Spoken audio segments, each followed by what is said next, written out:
제2장.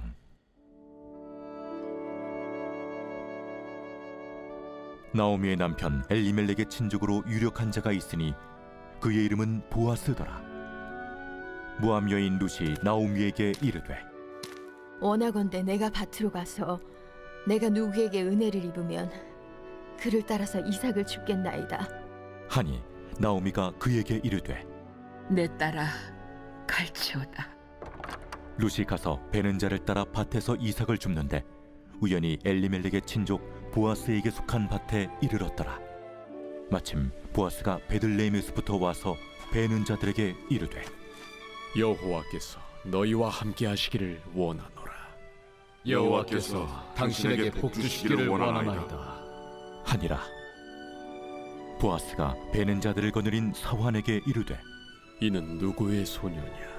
하니 베는 자를 거느린 사환이 대답하여 이르되, 이는 나오미와 함께 모압 지방에서 돌아온 모압 소녀인데 그의 말이 나로 베는 자를 따라 단 사이에서 이삭을 줍게 하소서 하였고 아침부터 와서는 잠시 집에서 쉰 후에 지금까지 계속하는 중이니이다. 나오미와 룻이 마침내 베들레헴으로 돌아왔습니다. 베들레헴은 축제 분위기였습니다. 오랜 기근이 마침내 끝나고 나오미의 표현대로는 여호와께서 양식을 주셔서 그 땅에 빵이 넉넉하게 되었습니다.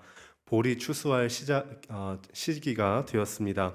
베들레헴 사람들은 모처럼 풍요로운 수확을 기대하면서 즐거워하고 있는 분위기입니다. 그런데 주인공 룻과 나오미는 그럴 수 있는 처지가 아니었습니다. 이들은 풍요로운 수확과는 관련 없는 가난한 과부였습니다. 이제 막 모압 땅에 돌아왔기 때문에 농사를 지어놓은 것도 없습니다. 결국 나오미와 룻이 할 수 있는 일은 다른 사람의 추수밭에 가서 이삭을 줍고 연명하는 일일 것입니다.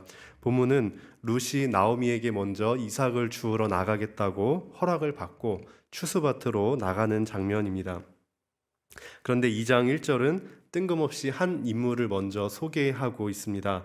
잠시 후에 나올 보아스입니다. 1절입니다.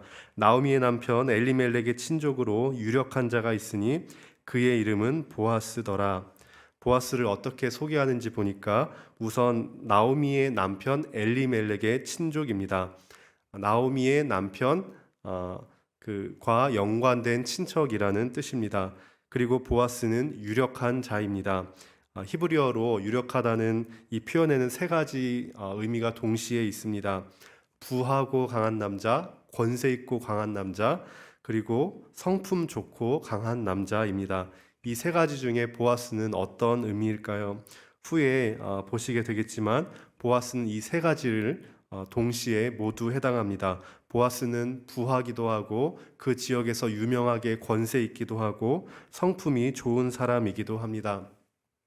이 유력한 보아스가 엘리멜렉의 친족이라는 것은 이 룻기 이야기를 끌어가는 데 중요한 단서 또 복선이 됩니다. 보아스가 엘리멜렉의 친족이 아니라면 후에 보아스가 나오미의 땅을 기업 물을 수도 없을 것입니다. 그리고 룻과의 계대 결혼이 불가능하기 때문입니다. 당시에는 형제가 자식 없이, 특별히 아들 없이 죽으면 그 형제가 대신 형수와 결혼해서 후대를 이을 수 있도록 하는 계대 결혼 제도가 있었습니다. 어쨌든 엘리멜렉과 보아스가 친족이라면 엘리멜렉 가족이 1장 2절에 유대 베들레헴 에브랏 사람들로 소개되듯이 보아스도 베들레헴 살던 에브랏 사람일 가능성이 높습니다. 2절부터 다시 룻의 이야기가 시작됩니다. 모압 여인 룻이 나오미에게 이르되 원하건대 내가 밭으로 가서 내가 누구에게 은혜를 입으면 그를 따라서 이삭을 줍겠나이다 하니 나오미가 그에게 이르되 내 딸아 갈지어다 하매. 룻이 지금 밭에 가려는 이유를 보니까 이삭을 줍기 위해서입니다. 이 모압 여인 룻의 입장에서는 지금 이 문밖만 나가면 펼쳐지는 모든 세상이 베들레헴의 풍경이 다 이방 땅입니다. 처음 보는 풍경입니다. 낯선 땅에서 보리밭, 밀밭에 가서 이삭을 줍겠다 합니다. 시어머니를 복양하기 위해서 먼저 밭으로 나가겠다고 이야기를 합니다. 그런데 남의 밭에 간들 누가 자기가 애써 지은 그 농사를 지은 거 주워가라고 할까요? 더군다나 외국인 여자입니다. 룻은 무슨 근거를 가지고 밭에 가서 이삭을 줍겠다고 하는 걸까요? 율법에 이렇게 있기 때문입니다. 밭에 수확을 거둘 때에 이스라엘 백성은 그 밭이나 포도원의 소출을 다 거두지 않고 밭 모퉁이에 사회적인 약자들을 위해서 조금씩 남겨두도록 되어 있었습니다. 레위기 19장 9절부터 10절입니다. 너희가 너희의 땅에서 곡식을 거둘 때에 너는 밭 모퉁이까지 다 거두지 말고 네 떨어진 이삭도 줍지 말며 네 포도원의 열매를 다 따지 말며 내 포도원에 떨어진 열매도 줍지 말고 가난한 사람과 거류민을 위하여 버려두라. 나는 너희의 하나님 여호와이니라. 이런 구약의 율법은 일종의 빈민을 구제하는 사회보장 제도였습니다. 그런데 이 구약의 율법은 신앙의 양심에 호소하는 규례일 뿐이었습니다. 그것을 지키지 않는다고 어떤 처벌되는 규정이 있었던 것은 아닙니다. 실제로는 과부들이나 고아들이 이삭을 주울 때 자주 무시당했던 것 같습니다. 출애굽기와 신명기의 율법들에 보면 이 과부와 고아를 해롭게 하지 말라는 말들이 많이 나오는데 실제로는 그런 일이 자주 발생했기 때문에 이런 말들이 많이 나오는 것 같습니다.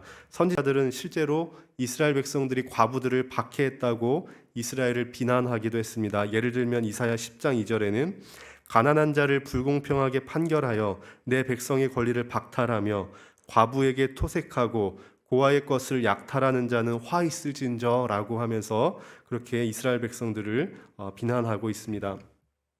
이 이삭 주워 오겠다는 며느리에게 나오미가 하는 말은 내 딸아 갈지어다라고 할 뿐입니다. 그런데 나오미는 막상 자기의 땅인데 왜 같이 안 가는 걸까요? 적어도 룻에게 이방 땅이라고 초행길이고 뭐 문화도 모를 텐데 몸조심하라든지 아니면 우리 땅에서는 이렇게 이삭을 주울 때 이렇게 하는 게 좋다라고 조언이라도 했어야 할 거 아닌가 싶습니다. 그런데 본문은 나오미의 성격이 어떤가라고 지금 묘사하는 데에 초점이 있지 않습니다. 2장의 관심은 룻에게 있습니다. 낯선 타향살이를 시작한 룻에게 과연 어떤 일이 일어날까요? 3절입니다. 룻이 가서 베는 자를 따라 밭에서 이삭을 줍는데 우연히 엘리멜렉의 친족 보아스에게 속한 밭에 이르렀더라. 2장 1절에 먼저 소개해 놓은 그 보아스의 밭에 우연히 룻이 이르게 되었습니다. 그 보아스가 누군가 하면 엘리멜렉의 친족이라고 다시 강조합니다. 성경은 분명히 필연이 아니라 우연히 보아스 밭에 갔다고 기록합니다. 분명히 1장 6절에는 풍년을 주신 분도 여호와시라고 하고 4장 3절에 가면 룻이 보아스의 아이를 잉태케 하신 분도 여호와이시라고 강조를 합니다. 그런데 갑자기 이 두 주인공의 만남을 우연으로 돌리는 이유는 무엇일까요? 우연이든 필연이든 이 두 가지 개념을 다 포괄할 수 있는 것은 섭리입니다. 국어사전에는 섭리를 세상과 우주 만물을 다스리는 하나님의 뜻이라고 합니다. 인간의 눈에는 우연처럼 보이는 것도 하나님의 섭리 안에 있습니다. 우리가 믿는 바를 잘 정리해 놓은 웨스트민스터 신앙 고백도 이 우연을 하나님의 섭리 가운데 하나라고 인정합니다. 5장 2항을 제가 한번 읽어드리겠습니다. 제1원인이신 하나님의 예지와 작정에 관해서는 만물은 변함없고 또 틀림없이 일어나지만 하나님이 정하신 것은 틀림없이 일어나지만 그 일이 되어가는 방편은 섭리로서 하나님은 그들이 제2원인 즉 자연 법칙이나 사람들의 행동이나 이런 기타 등의 그 성격을 따라서 혹은 필연적으로 또는 자유롭게 또는 우연적으로 일어나도록 정하셨다 합니다. 룻기 기자는 우연이라고 이것을 표현한 것은 단지 인간적인 의도가 없었다는 것을 말하고 있습니다. 룻과 보아스에게 그것은 분명히 우연이었습니다. 그런데 하나님께서는 우연이 섭리의 한 방편입니다. 룻기 기자는 이 만남을 우연이라고 하면서 하나님께는 우연도 하나님의 손 안에서 움직이고 계신 것을 보여줍니다. 그래서 우리는 우연이 없다고 할 필요가 없습니다. 대신 우연도 하나님의 장중에서 통제하면서 섭리를 이루어 가신다고 보아야 합니다. 우연이 없다고 하는 것보다 오히려 하나님의 주권이 강조되고 있습니다. 성도님들께서는 이런 일이 없으신가요? 인간의 눈으로는 우연이라고 밖에 설명할 수 없는데 그 결과가 너무 신비하고 놀라워서 그 우연도 하나님의 섭리 안에 있게 됐다는 고백입니다. 성도님들의 배우자를 만나신 것에는 분명히 수많은 우연이 작용했겠지만 그 우연이 아니었으면 성도님들의 자녀는 이 세상에 없었을 것입니다. 그런데 하나님께서는 우리 자녀들의 이름도 태초부터 아시고 구원하시기로 작정하셨다고 하니 이 우연을 통해서 일하시는 하나님의 섭리가 놀랍습니다. 무엇보다 교회에 출석하시고 하나님을 믿게 된 계기에서 여러 우연스런 나를 전도해 준 사람을 만났다던가 어떤 마음이 들었다던가 계기가 있었다는 그런 우연스러운 일들이 있었을 겁니다. 그조차 하나님의 섭리 안에 있었음을 믿습니다.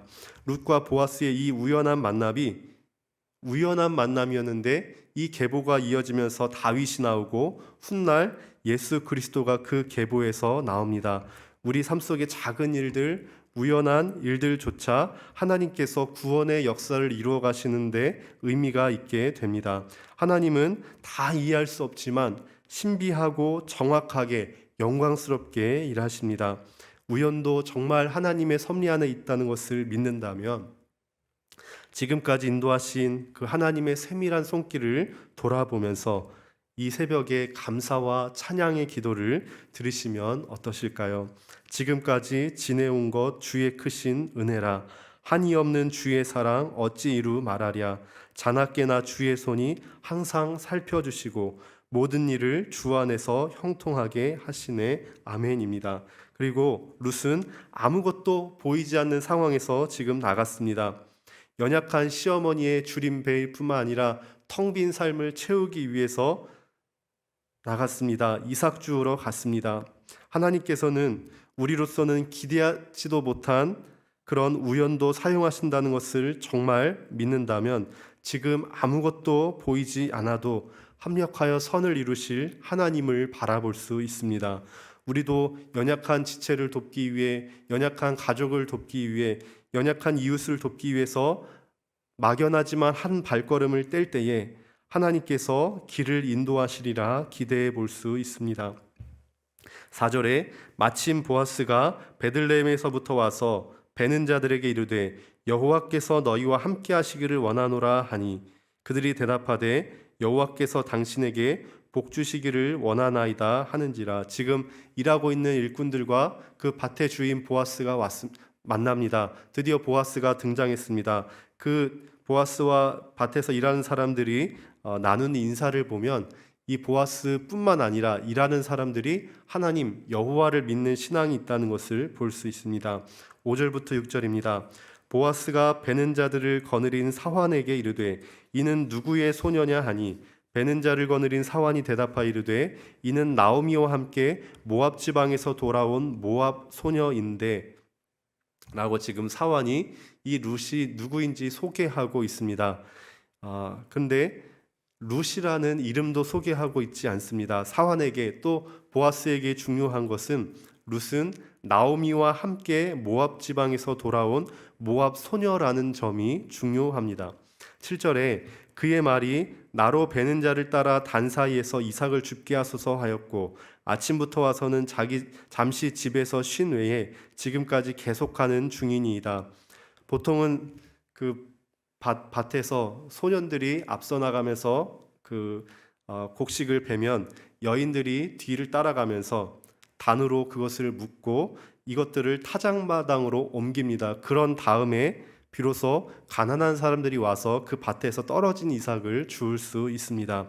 그런데 룻이 지금 이 사환에게 베는 자들에게 요청한 것은 그 지금 베고 있는 그 시점에 베는 자들을 따라서 바로 떨어지는 이삭을 줍게 해달라는 것입니다. 게다가 단 사이에서 이삭을 줍겠다는 것은 단을 그 타작마당으로 이전하기 전에 그 이삭을 줍게 해달라는 의미입니다. 지금 대담하게 룻이 요청한 겁니다. 그런데 사환은 그렇게 하라고 허락할 수 있는 입장이 아닙니다. 이 밭의 주인이 아니기 때문입니다. 룻은 그 주인인 보아스의 허락을 받을 때까지 다른 밭에 가지 않고 종일 참고 기다리면서 잠시 쉬는 것 외에는 밭에 서서 지금 주인의 허락을 기다리고 있는 그런 상황이었습니다. 과연 룻은 이 추수밭에서 어떤 경험을 하게 될까요? 이방 여인이라고 학대받지는 않을까요? 우연히 보아스의 밭에 이르게 하신 분이 하나님이시라면 어느 정도 희망을 가져도 될까요? 계속 이어지는 내용을 기대해 주시기 바랍니다. 오늘 본문에서 한 가지 적용점을 찾을 수 있습니다. 본문은 보아스를 엘리멜렉의 친족이라고 2번이나 강조하고 있습니다. 구약에서는 가족 중 한 사람이 여러 가지 이유로 노예가 되거나 극빈 상태가 되거나 공경에 빠질 때 그 가운데서 구해내는 책임이 바로 기업 물을 자에게 있었습니다. 그런데 이 기업 묻는 책임은 친족들이 감당해야 했습니다. 그런데 구약의 친족이 감당해야 하는 일은 오늘날 신약의 입장에서는 교회의 구성원들이 감당해야 하는 일입니다.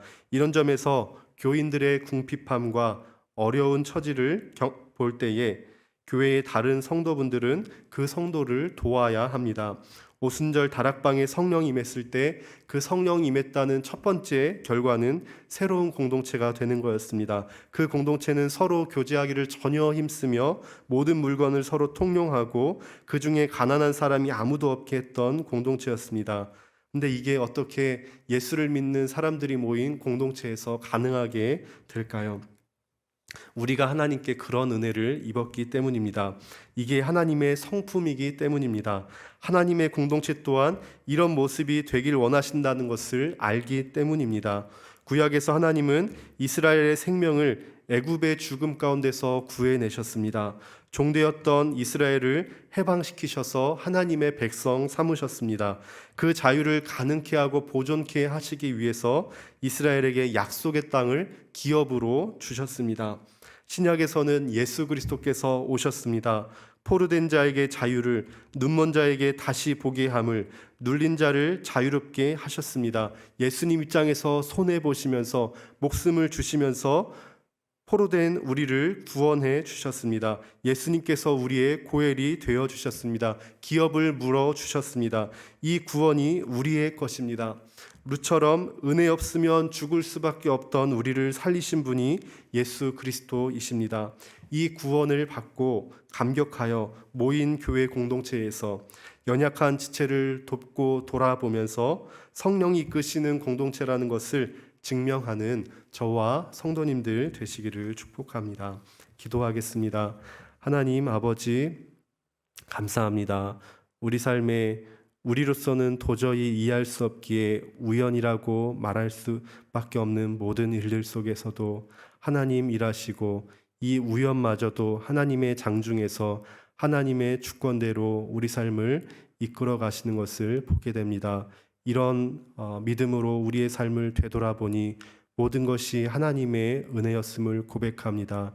지금까지 우리 삶 인도하신 하나님을 바라보며 막연해 보이는 우리 미래를 대할 때도 하나님이 인도하시고 합력하여 선을 이루실 것을 믿음으로 바라볼 수 있도록, 그래서 막연한 타향살이 낯선 땅에 믿음의 한 발자국을 내딛고 또 밭으로 갔던 이 룻의 발걸음으로 우리가 또 오늘 막연해 보이는 이 하루의 삶을 하나님을 기대하며 나아갈 수 있도록 인도하여 주시옵소서. 하나님, 우리의 죄를 대신 담당하시고 십자가 지신 예수 그리스도의 은혜를 하루 종일 묵상하며 우리도 연약한 지체를 돌아보고 또 그 은혜를 나누는 그런 삶 살아갈 수 있도록 성령께서 함께하여 주시옵소서.